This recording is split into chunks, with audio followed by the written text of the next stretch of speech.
Iran wakasema okay, mshirika mkubwa mwenye nguvu huku ni nani? Wakajua ni Mwisraeli. Tufanyaje sasa? Sisi tutaziba hapa Hamas, alafu kule Israeli ni kupiga tu, ni kupiga serious. Na hiyo gesi na mafuta kutoka Gulf, hizi nchi za Qatar, Kuwait, Jordan, Bahrain, Saudi Arabia, tupige direct, tufanye uharibifu. Tukipiga hapa, Marekani ananyosha mkono.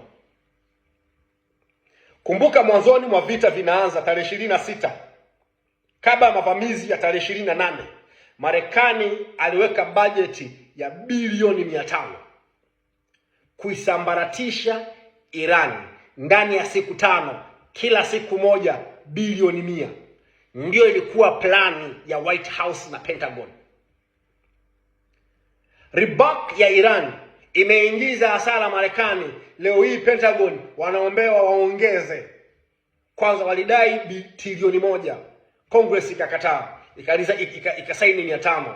Saizi wanaomba zingine 200 ziwe 700, watafika kwenye trilioni 1. Iran sasa walichofanya sasa, baada ya kushambuliwa, wakajibu mapigo, wakapiga kwanza balozi zote za Marekani ambazo zina wanajeshi 5,000, 6,000, 7,000, 8,000, 10,000. Wakazipiga, alafu wakafunga sasa 20% ya gasi na mafuta duniani, mfereji wa hiyo Strait of Hormuz, mfereji wa Hormuz. Kufunga siku ya kwanza, dunia ikaingia kwenye mtikisiko uchumi. Paka sasa hii tunaongea,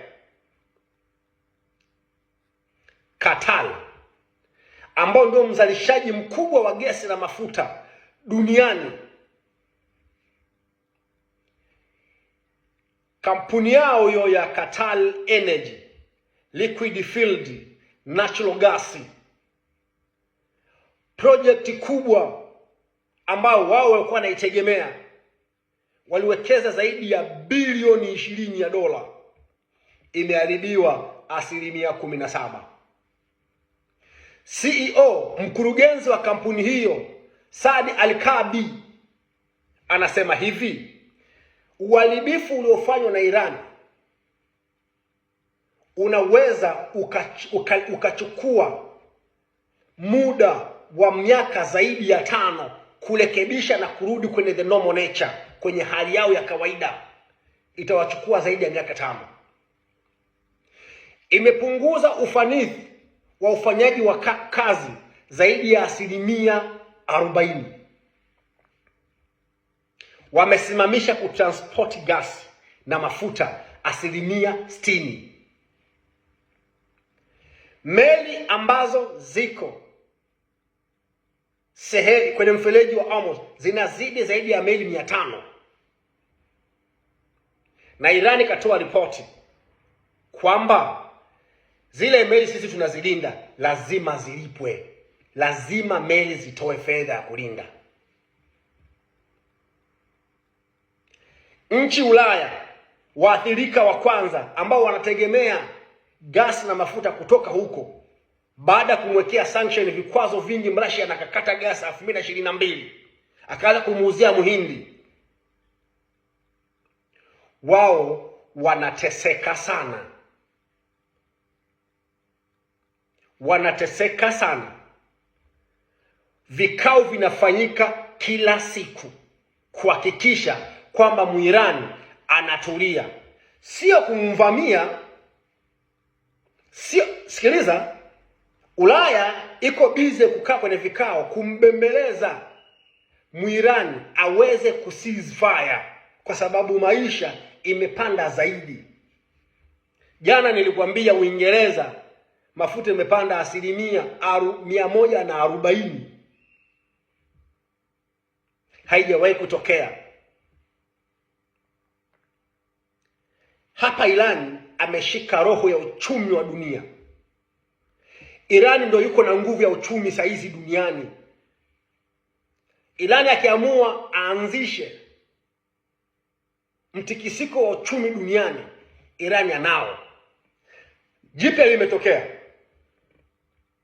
The Strait of Hormuz, ule mfereji wa Hormuz ndio unapitisha asilimia kubwa ya internet cable ya Afrika na Asia. Afrika na Asia, internet cable, hizo cable za fiber za internet za connect Africa Asia zinapita kwenye mfereji wa Hormuz. Tamko kutoka Iran ikiendelea, wanakata internet. Wanakata internet. Tutarudi kitambo.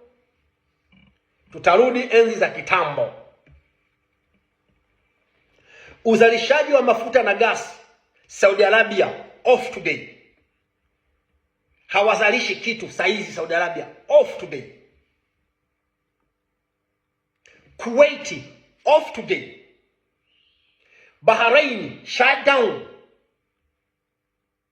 Uzalishaji zero gas na oil. Zero saizi. Uzalishaji gasi zero, mafuta zero.